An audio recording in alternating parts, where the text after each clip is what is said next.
Welcome to MH education. RPSC द्वारा 2 फरवरी को जो एग्ज़ाम हुआ था आरएएस प्री का, उसकी मॉडल आंसर की जो कि आरपीएससी ने जारी की है, सामने पेश है। आप अपने आंसर को मिला लीजिएगा, कितने आपने सही किए कितने गलत किए हैं। So let's begin. पहला प्रश्न, स्वर्णिम चतुर्भुज के 4 खंड निम्न शहरों को जोड़ते हैं। उपयुक्त 4 खंडों की लंबाई को घटते क्रम में ध्यान देते हुए कूट की सहायता से चुनना है। यानी जो सबसे बड़ा है उसे पहले रखना है और जो सबसे छोटा उसको आखिरी में रखना है। तो हम देखेंगे कि जो सबसे बड़ा खंड है वो चेन्नई कोलकाता आता है, उसके बाद में कोलकाता दिल्ली, उसके बाद दिल्ली मुंबई और आखिरी में मुंबई चेन्नई। इस तरीके इसको सेट करेंगे तो CDAB आंसर सही बनेगा। चलिए अगला क्वेश्चन देखते हैं। निम्नलिखित कथनों पर विचार करना है और बताना है कि इनमें से सही कथन कौन से हैं। तो ऑप्शन ए सही है। लूनी बेसिन और शेखावटी प्रदेश राजस्थान बांगड़ के उप प्रदेश हैं। बिल्कुल ये बात कथन सही है। गग्गर का मैदान अधिकांशतः हनुमानगढ़ एवं गंगानगर जिलों में फैला हुआ है। ये कथन भी सही है। नागौर उच्च भूमि में लवणीय झीलें और आंतरिक जल प्रवाह है। ये कथन भी सही है, लेकिन ऑप्शन डी सही नहीं है। चलिए अगला क्वेश्चन देखते हैं। राजस्थान के निम्नलिखित जिलों समूह का दक्षिण पश्चिम मानसून में औसत वर्षा के आधार पर सही आरोही क्रम कौन सा है।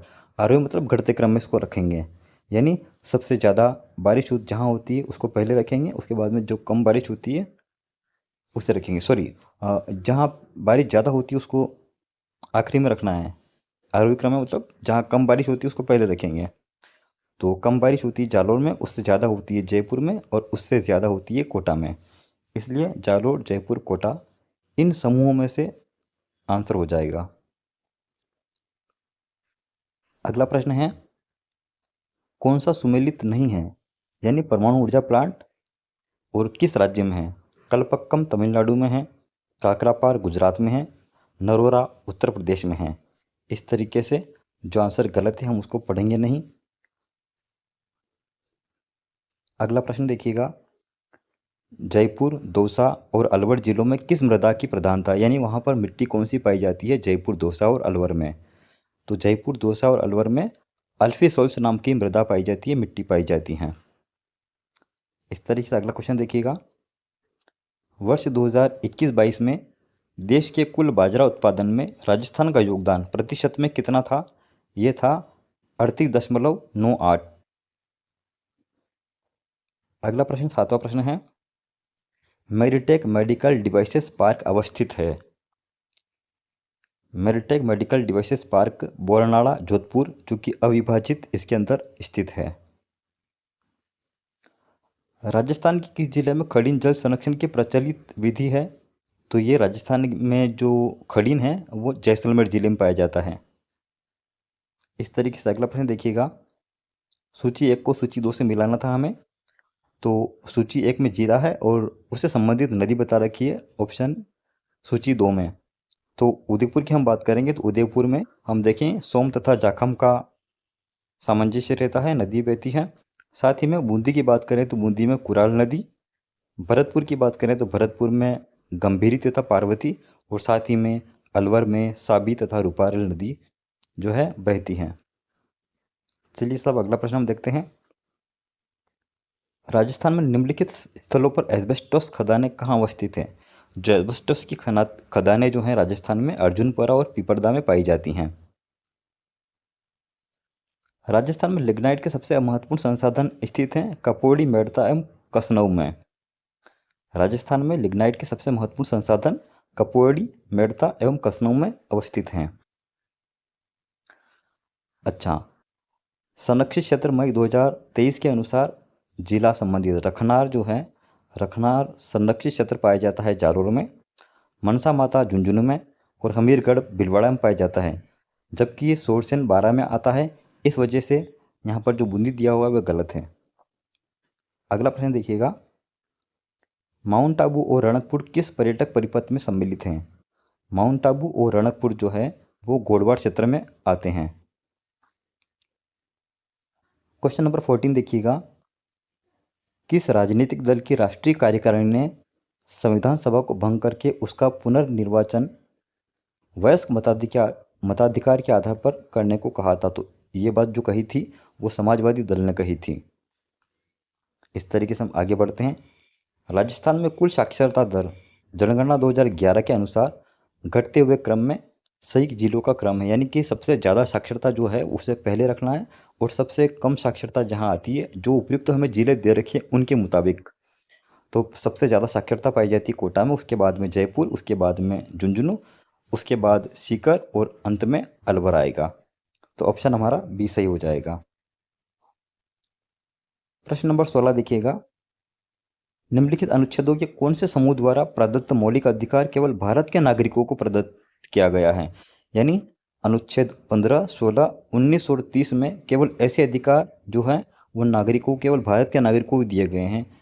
इसलिए अनुच्छेद 15, 16, 19 और 30 यानी ऑप्शन नंबर डी यानी कि 4 सही हो जाएगा।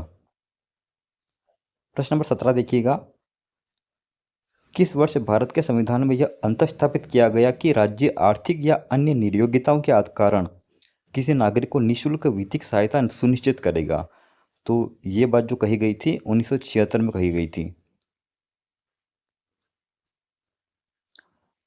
18वां प्रश्न देखिएगा, सूची 1 को सूची 2 से मिलान करना है और कूट का हमें चयन करना है। तो यहाँ पर हम देखेंगे कि जो इंदिरा बनाम राजनारायण है उसका संबंध है 39वें संविधान संशोधन से। साथ ही में मिनर्वा मिल बनाम जो भारत संघ है उसका संबंध 42वें संशोधन से है। साथ ही में क्योतो होलोनाल बनाम जशीलू जो है उसका संबंध 52वें संशोधन से है। और साथ ही में ऑप्शन नंबर जो डी है संबाम मूर्ति बनाम आंध्र प्रदेश राज्य, ये 32वां संशोधन है, इसको चुनौती दी गई थी।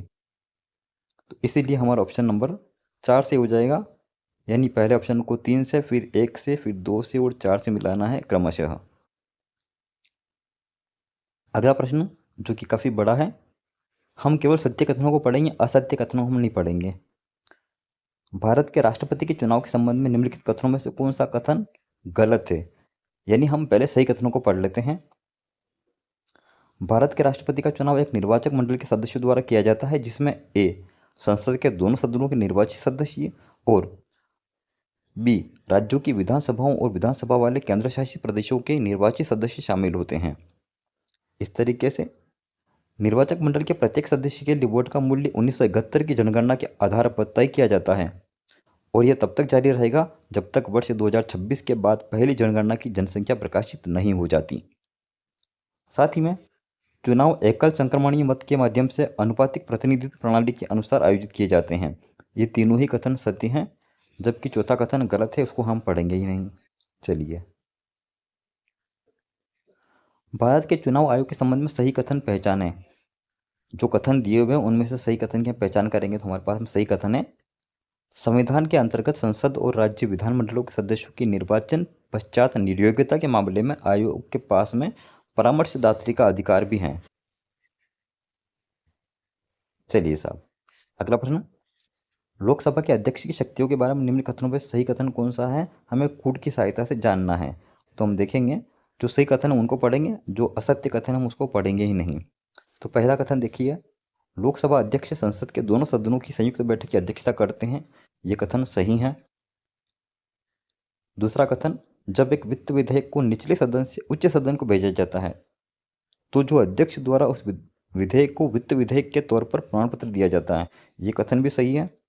और मतों की समानता के अलावा अध्यक्ष सदन में मतदान नहीं करते हैं, ये कथन सही है। जबकि तीसरा कथन गलत है, हम उसको नहीं पढ़ेंगे।